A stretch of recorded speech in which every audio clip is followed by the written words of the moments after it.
Salut tout le monde! Alors aujourd'hui on va parler de boîtes. Au printemps je vous ai fait une vidéo pour faire des boîtes à partir du tableau qui était fourni avec la multi-scoring board de Action qu'on trouvait l'hiver dernier, hein, à Action qu'on ne trouve pas en ce moment. Sachant que c'est la copie de la planche de rainurage Artemio qui coûte une douzaine d'euros si je ne me trompe pas. Voilà, si jamais vous la cherchez, vous la trouverez comme ça. Je vous avais fait donc une vidéo au printemps pour pouvoir utiliser ce tableau-là et corriger les erreurs qu'il comportait. Il faisait notamment faire des couvercles qui allaient jusqu'au bas des boîtes, donc c'était pas du tout facile pour attraper le dessous de la boîte et ouvrir sa boîte. Et puis il y avait aussi un gros décalage, enfin de plusieurs millimètres en fait, entre les deux côtés du couvercle, et c'était moche. Voilà, donc je vous ai montré comment rattraper tout ça, comment ne plus avoir ce genre de soucis. Je vous remontrerai mon tableau avec les corrections justement et vous pourrez faire une capture d'écran là-dessus.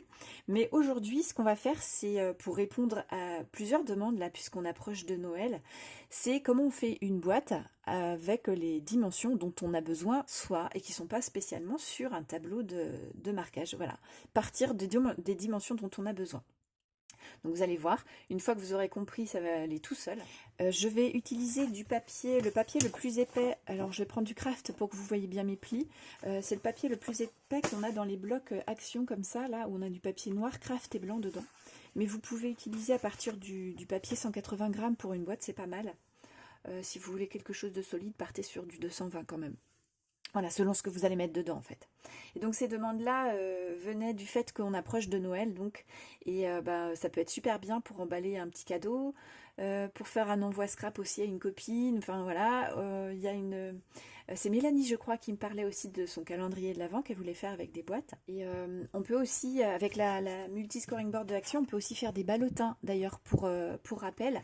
J'ai fait une vidéo aussi là-dessus au printemps, si vous voulez je vous la remets en haut à droite, voilà, pour ceux que ça intéresse, pas spécialement que pour mettre des chocolats, mais c'est une forme qui est vraiment intéressante aussi, avec une jolie présentation. Donc voilà, je vais vous montrer, on va faire ensemble pour que vous compreniez bien, et puis si vous avez la moindre question, posez-la moi dans les commentaires, et je me ferai un plaisir de vous répondre évidemment. Je vous montre juste avant à quoi me servent moi les boîtes. Et bien par exemple j'ai fait une boîte avec des dimensions précises pour pouvoir ranger des tampons bois qui n'ont plus leur boîte en plastique qui était cassée parce que j'ai ces tampons depuis très longtemps. Et donc ça me permet d'avoir un rangement super pratique dans mon tiroir à tampons. Voilà, et en plus facile à transporter et avec un couvercle donc ça ne prend pas la poussière. Donc ça c'est super bien. Voilà, ça s'empile comme ça et donc mon couvercle je peux le mettre en dessous pour pas qu'il me gêne. Je m'en sers aussi quand je prépare des petites bases pour mes embellissements, vous voyez, je m'en sers pour les regrouper. Quand il y a un couvercle, c'est pareil, ça protège de la poussière le temps qu'on s'en occupe. Et je m'en sers aussi comme petit plateau pour mettre mes découpes quand j'ai un projet en préparation et que je fais des tamponnages et des découpes à l'avance. Voilà, donc ça sert de plein de façons, c'est pas que pour offrir. Je mets aussi ici, voilà, mes petits nœuds quand je fais des nœuds avec des rubans. Et puis j'ai fait par exemple une toute petite boîte qui là peut servir à envoyer, à offrir un petit bijou par exemple, ou un petit, je sais pas moi, une toute petite attention pour une scrap copine. Sachant que voilà, moi j'ai même travaillé avec un papier 30-30 pour faire une très grande boîte, voilà, pour voir le résultat que ça pouvait donner. Et c'est vrai que vous allez voir qu'on peut faire beaucoup de choses. Dernière chose, voilà, je vais vous montrer aussi, on va même pouvoir faire des boîtes rectangles, donc ça c'est cool. Voilà, alors c'est parti, je vais vous montrer tout ça. Alors pour commencer, je vous montre comment je réfléchis. Donc je vais essayer de faire des dimensions qui ne sont pas sur le tableau de la scoring board, comme ça on n'aura pas l'effet répétition. Je vous ai promis que je vous montrais quand même mon tableau avec mes propres corrections. Voilà, mais je vous invite vraiment à aller voir cette vidéo où je vous montre comment je l'utilise, hein, parce que juste avec ça on peut faire quand même des erreurs, c'est un peu trompeur. Donc voilà, vous pouvez faire une capture d'écran si vous voulez avoir les dimensions précises. Voilà, et j'ai donc gardé une seule marque à chaque fois pour le pli, pour éviter les décalages justement de hauteur de boîte et de couvercle. Voilà. Alors pour commencer, donc je vais partir sur une boîte, pas une box, pardon, une boîte qui ferait 3 cm par 3 cm. Donc on va partir sur quelque chose de carré. Celle-ci on ne l'a pas dans le tableau, je viens de vérifier. Donc je vais vous montrer comment je réfléchis. Je m'étais préparé un petit papier blanc. Voilà, il est là. Alors est-ce que vous allez bien voir? Ouais. Donc je veux une boîte qui fait 3 par 3, d'accord, centimètres. Je veux une hauteur qui fasse 3 cm également de hauteur. Je vous ai fait un petit zoom pour que vous puissiez voir mon cheminement. Après, vous n'êtes pas obligé de faire comme ça en écrivant. Moi, je trouve juste ça pratique parce que je fais d'abord la base de ma boîte. Et quand je fais le couvercle, je ne sais plus toujours où j'en étais de mes dimensions, enfin quelles étaient mes dimensions de base. Ça me permet d'éviter de me tromper. Donc, je veux une boîte qui fasse 3 cm par 3 cm et une hauteur de 3 cm également. Ce qui veut dire que je vais partir d'un papier qui va faire, alors je vais vous montrer comme ça, hop, il va faire 3 cm au milieu, ici, d'accord? Ça va être la forme, la dimension de la base de ma boîte, et ça va être mes côtés. Donc je veux 3 cm ici, mais je veux aussi 3 cm pour la hauteur de côté. Voilà, ce qui veut dire que je pars sur un papier qui fait 9 cm par 9 cm. Ça, c'est pour un carré, donc on ne se prend pas la tête. Cette dimension-là, elle est valable pour les deux côtés. Papier de base. Voilà, ok, alors je veux préparer ce petit papier-là. Voilà, donc là, j'ai mon papier qui fait 9 cm par 9 cm. Maintenant, je vais marquer là où je dois faire mes petits plis. Et là où je dois faire mes petits plis, hop, ça va être, alors je refais la mise au point, ça va être ici et ici, ce qui veut dire à 3 cm de mon extérieur gauche et à 3 cm de mon bord extérieur droit. Voilà, donc c'est comme ça que je vais m'y prendre. Je vais prendre mon petit réglé, voilà, je vais mettre dans le champ, ce sera mieux. Tac. Et donc je marque 3 cm à partir de du côté gauche. Et alors là, pour celui-ci, c'était facile, je marquais à 6 cm. Mais comme on va avoir des dimensions parfois qui n'auront rien à voir, c'est-à-dire que là, on avait gauche, milieu et droite, c'est toujours la même dimension, donc c'est relativement facile. Mais si au centre, j'avais pas la même dimension, pour éviter de se tromper, il vaut mieux partir de la droite hein, pour marquer ce pli-là. Donc voilà, je marque mon pli gauche et mon pli droit. Je fais pareil sur une autre tranche. Ah, je suis un peu décalée. Alors là, il faut être assez précis pour ces petites marques pour que ça tombe là. Je vous ai repassé sur le cadrage normal. Donc là, on s'occupe pas. Alors, voilà, on s'occupe pas des dimensions hein, qui sont notées sur la multi-scoring board. Là, on utilise juste les rainures. Voilà, c'est notre seul besoin. Et du coup, je vais me positionner donc le long du repère en haut, voilà, et je vais faire en sorte de faire glisser mon papier pour que mes repères soient face à une rainure. Donc, je m'approche encore un petit peu, voilà, là je suis face à une rainure, ok, et ensuite quand j'aurai fait le deuxième, je décalerai de nouveau mon papier pour être bien au centre, vraiment au centre d'une rainure, et je marquerai à chaque fois ma rainure. Alors je fais celle-ci avec vous, voilà.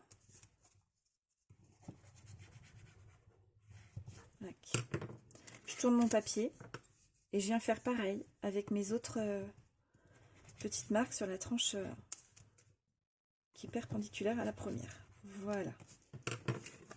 Et on obtient ceci. Donc ici, j'ai bien les mêmes mesures que ce que j'avais marqué sur mon petit dessin, d'accord? J'ai mes 3 cm et mes 3 cm ici qui font la hauteur de la boîte et les 3 cm qui font le centre de ma boîte. Alors, je marque les plis et je viens découper une partie de ma boîte, alors bien sur le centre de mon pli, et je m'arrête, alors hop, voilà, je m'arrête juste avant d'arriver sur le carré central.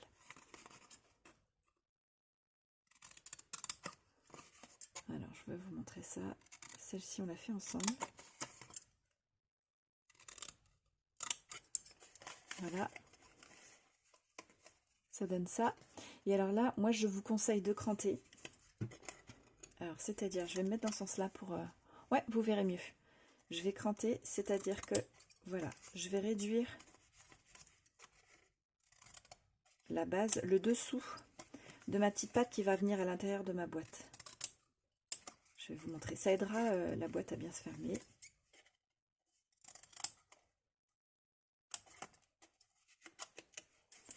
Voilà, ok. Et donc, ça va donner, quand je vais le refermer,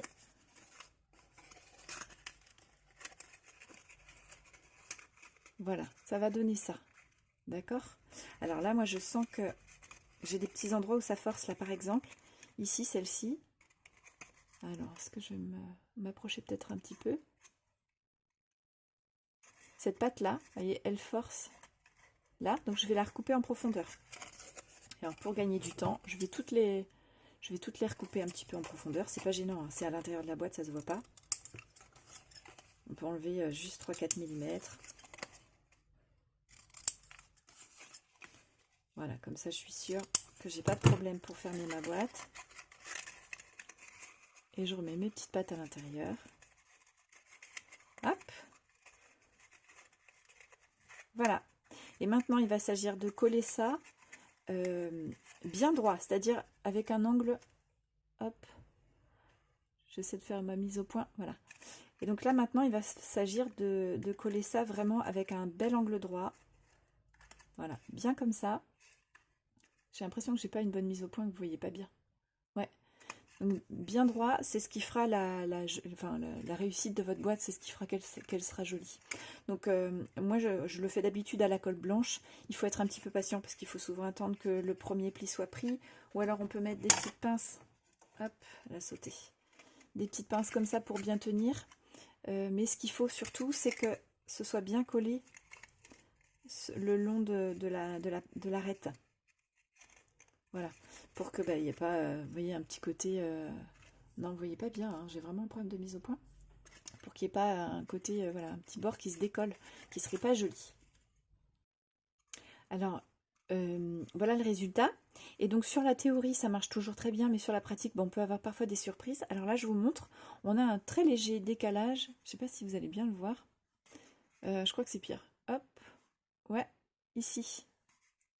On a un très léger décalage ici. Voilà, donc dans ces cas-là, si ça vous arrive, vous repartez sur l'arête précédente. Alors là, il est tellement petit que j'arrive pas, hop, à prendre. Et vous venez recouper comme ça. Ça permettra que ça ne se voit pas d'avoir commencé sur l'arête précédente. Ça permettra qu'on ne remarque pas une inclinaison soudaine du papier. Alors, maintenant mon couvercle, on va imaginer que je veuille qu'il fasse 1,5 cm de hauteur ici. Et il faut toujours qu'il fasse 3 cm par 3 cm hein, pour correspondre à cette boîte. Plus, il faut lui prévoir une petite marge, puisque c'est lui qui vient s'emboîter par-dessus la boîte. Si on fait 3 cm par 3 cm, évidemment, il ne va pas s'emboîter. Alors, je vais vous montrer pareil sur mon petit papier. Je vais lui rajouter 2 mm, voilà, par rapport à la dimension de base. Donc maintenant, je veux une boîte qui fasse 3,2 cm par 3,2 cm. Comme je vous disais, je rajoute 2 mm pour donner donc la marge pour que ça s'emboîte. Donc 3,2 par 3,2 cm pour une hauteur de 1,5 cm. Et je vous refais mon petit schéma. Voilà, je me dis que c'est plus parlant plutôt que vous expliquer avec des mots. Des fois, c'est pas toujours bien clair. Donc alors ici je veux 3,2 et donc comme c'est carré on fera exactement la même chose pour le côté. 3,2 ici et ici je veux 1,5 et 1,5. Ok, voilà, ce qui veut dire que j'ai 1,5 plus 3,2 plus 1,5 pour prévoir mon papier de base.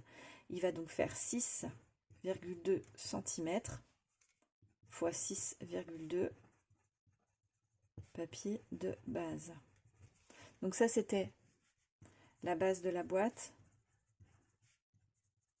Et ça c'est pour mon couvercle. Voilà. Est-ce que c'est clair comme ça? Alors voilà, donc j'ai mon papier de 6,2 par 6,2 cm et j'ai fait une marque à 1,5 cm à partir de la gauche et une marque à 1,5 cm à partir de la droite. Et sur une autre arête perpendiculaire, j'ai fait la même chose, 1,5 d'ici et 1,5 d'ici. Voilà, donc il me reste à marquer les plis avec ma scoring board. Voilà, donc j'ai marqué mes plis et puis donc j'ai fait mes petites découpes sur les 4 côtés, j'ai cranté et j'ai raccourci un petit peu mes pattes. Voilà.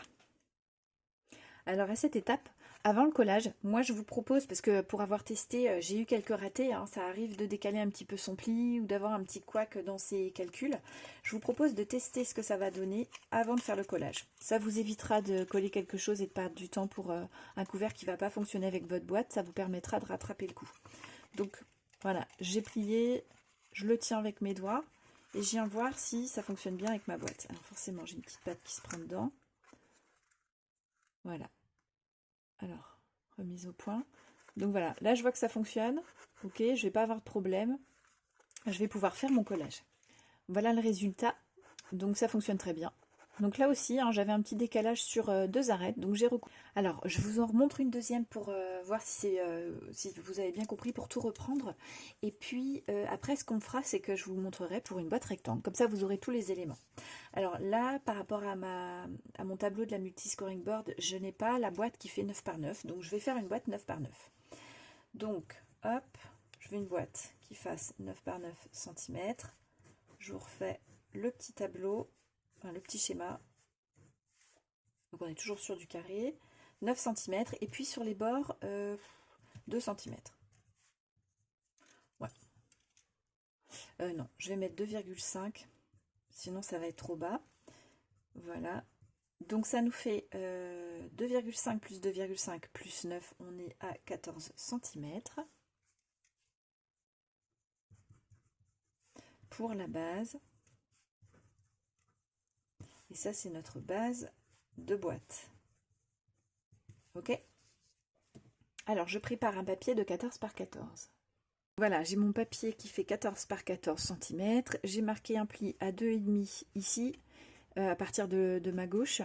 Et à partir de la droite, j'ai marqué un pli à 2,5 aussi. Et j'ai fait pareil sur la tranche. Donc maintenant, je vais faire mon petit découpage et je vous montre après. Voilà. Et maintenant, il reste à coller. Donc en rentrant bien les petites pattes à l'intérieur. Hop.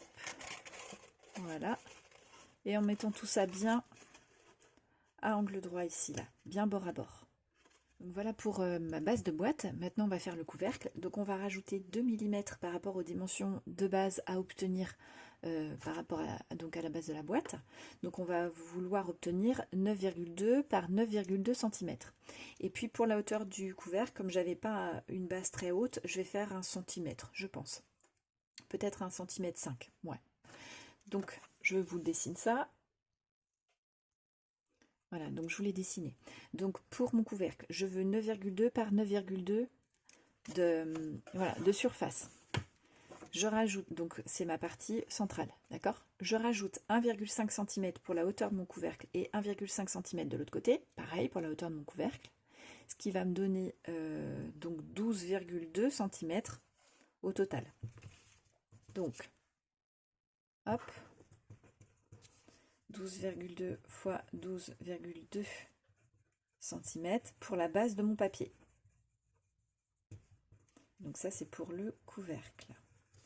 Donc je prépare un papier qui fait 12,2 par 12,2 et je vais poser mes marques à 1,5 cm à partir de la gauche, ici, et à 1,5 cm à partir de la droite, ici. Voilà, mes petites découpes sont faites et maintenant je vais vérifier que ça fonctionne avec ma base de boîte, que j'ai pas fait d'erreur. Voilà, donc là c'est bon, on peut passer à l'étape du collage.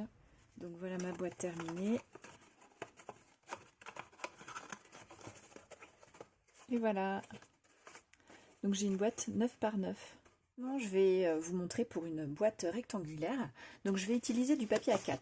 Alors ma largeur, c'est la plus petite dimension que j'ai sur mon papier A4. Ma largeur, elle fait 21 cm. Sachant que je voudrais une boîte qui fait 3 cm de hauteur. Donc je vais poser mes 3 cm ici. Voilà. Et que donc j'ai 21 cm de largeur de papier, et ben je vais faire 21 moins 6 puisque j'ai 3 et 3, ce qui nous fait donc 15. Donc voilà, je vais avoir une boîte avec une dimension de 15 cm. Donc ça veut dire que je pars sur un papier dans ce sens-là, hein, un papier qui fait 21 cm de large.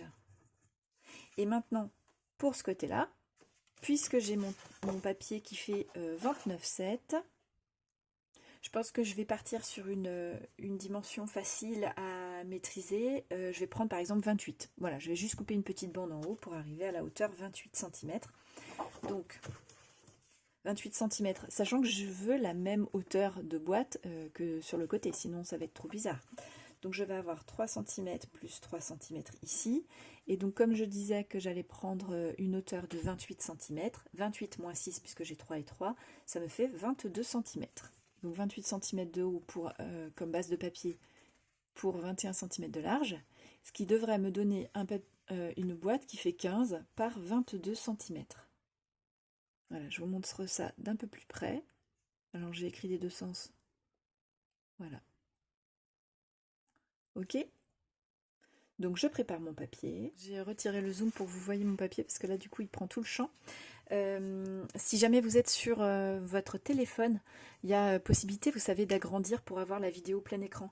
Alors là, ne le faites pas pour cette partie-là parce que du coup, vous risquez de ne pas voir tout. Hein. Alors, donc du coup, j'ai recoupé mon papier pour avoir 28 cm de hauteur et j'ai recoupé un petit peu aussi en largeur hein, parce que j'avais un petit peu plus que 21 cm. Et si je ne le recoupe pas, ça va me faire un décalage bizarre. Donc, par rapport à mon rectangle, dans la longueur la plus courte, 21 cm de large, hop, je vais marquer un pli à 3 cm.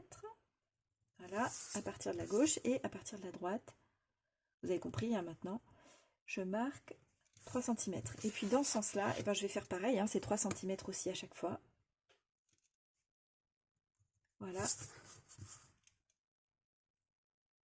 Et voilà. Et alors, pour marquer les plis maintenant, avec la scoring board, comme elle est petite, je vais vous montrer comment je fais. Vous voyez que mon papier, il va dépasser. Donc, je vais marquer également en bas. Alors, est-ce que je suis dans le champ? Pas tout à fait. Voilà. Je le marque aussi en bas, ça va me faire un repère pour vérifier que je suis bien parti droit. Et je vais vous montrer. Après, il y a toujours la possibilité de plier à la main hein, son papier. Mais vous n'aurez pas un pli aussi beau et parfois on n'est pas très précis, hein, ça peut bouger aussi. Quand on a un guide, c'est forcément tout de suite plus droit. Alors, je pose voilà, mon papier ici, je vérifie ma mise au point. Voilà. Et donc, je vais faire ma première partie de pli en m'arrêtant. Vous voyez que ma scoring board, elle s'arrête ici, hein, je sens en dessous mes doigts. Donc, je vais marquer mon pli en m'arrêtant avant d'arriver là, parce que sinon, ça va faire une petite marque sur mon papier. Voilà. Et là, je vais venir, je retourne mon papier, d'accord? Là, vous voyez le pli qui s'est arrêté ici. Je retourne mon papier, même s'il dépasse ici à gauche et que là, j'ai mon repère en épaisseur hein, qui vient me gêner, c'est pas grave. Je pose mon papier le long du repère également ici, jusqu'à me mettre, donc bien le long, hein, bien droit, bien face à mon repère qui est ici. Vous voyez peut-être pas d'où vous êtes. Je le mets bien au centre d'une rainure. Et là, je trace, alors sans appuyer très fort pour vérifier que je rejoins bien mon pli. Voilà, et là je rejoignais bien mon pli, donc je marque mon pli. Et alors peut-être que vous verrez mieux, voilà, dans le dos, vous voyez qu'il n'y a pas de marque de reprise, hein, ça a fonctionné. Donc voilà, je vais faire comme ça pour les deux côtés. Alors pour ici, ça sera un petit peu plus compliqué encore, enfin, il y aura un peu plus long, donc pour attraper bien le pli une fois que j'aurai fait la première partie et que je me mettrai comme ça pour bien rattraper le pli, il faudra que j'aille vraiment doucement, sans appuyer très fort pour être sûr d'être bien face au premier pli. Voilà, donc mes plis sont marqués. J'ai fait mes petites découpes avec mon crantage à chaque fois. Et je vais faire mon collage. Alors une petite chose que je ne vous ai pas montré encore, marquez bien vos plis avant. Tout à l'heure, je l'ai fait rapidement à la main. Et en fait, là, ça va d'autant plus se voir sur une grande boîte. Si on ne marque pas bien les plis, ça va encore plus risquer de gondoler. Vous voyez, d'avoir un effet décollement du bord. Voilà, si vous avez un pli bien marqué, ça accompagne déjà bien mieux le papier, tout simplement. Alors, voilà la base de ma boîte de grande taille, rectangulaire. Et donc, ça, c'était le papier avec les dimensions pour préparer donc cette base. Maintenant, on va s'attaquer au couvercle. Donc, pour le couvercle, on va reprendre les dimensions qu'on avait ici. Voilà, c'est-à-dire 15 et 22. Et on va rajouter 2 mm, hein, comme tout à l'heure. Donc, je vais le noter ici. Hop, mon crayon il saute. 15,2. Et ici, on avait 22 du coup, virgule 2. D'accord? Et là, je rajoute, hop, je rajoute, donc pour la hauteur de mon couvercle, on va mettre 1,5 cm, je pense. Alors, remise au point, voilà. Donc 1,5 plus 1,5. Et ici, évidemment, la même chose. Alors, voilà les dimensions que ça donne. Ce qui va nous faire 18,2 pour cette longueur-là et 25,2 pour cette hauteur-là. Voilà, je le note. Voilà, quand je vous le note dans ce sens-là, c'est quand même plus lisible que quand je le note une fois dans un sens, une fois dans l'autre. Voilà, donc alors ça c'est les dimensions de base de mon papier. Il me faut donc un papier de 18,2 cm par 25,2 cm. Et puis sur chacun, j'y viendrai marquer un pli à partir de la gauche à 1,5 cm sur chaque côté. Et à droite, 1,5 cm à partir de la droite également. Voilà, sur chaque côté pour pouvoir utiliser ma scoring board de action vu qu'elle est petite. Après, si vous avez les grandes planches de rainurage, ben voilà, hein, vous serez à l'aise pour faire ça en faisant les marques juste sur une tranche et sur une autre tranche. Et puis voilà. Voilà, je vous montre rapidement mon couvercle donc plié avec le crantage, les petites découpes de fête. Il ne me reste plus qu'à faire le collage. Et voilà la grande boîte qui est terminée. Donc elle fait 15 cm par 22 cm. Donc là elle est grande, hein. Effectivement, ça permet de mettre pas mal de choses. Voilà, ça peut vous servir de plateau quand vous travaillez sur un projet. Pour ranger vos petites affaires, ça peut servir à plein de choses. On arrive à la fin de cette vidéo, alors j'espère que vous vous sentez maintenant suffisamment à l'aise pour faire des boîtes, qu'elles soient carrées ou rectangulaires, et que mes explications étaient claires bien sûr. Si vous avez la moindre question, n'hésitez pas à me la poser, je vous répondrai. Si cette vidéo vous a plu, un petit pouce en l'air, ça me fera plaisir. Abonnez-vous si ce n'est pas déjà fait. Je vous partage régulièrement des tutos, mon quotidien dans le scrap, et puis des hauls, actions, craftelier, etc. Voilà, je vous retrouve très bientôt et je vous souhaite une bonne journée. Bon scrap!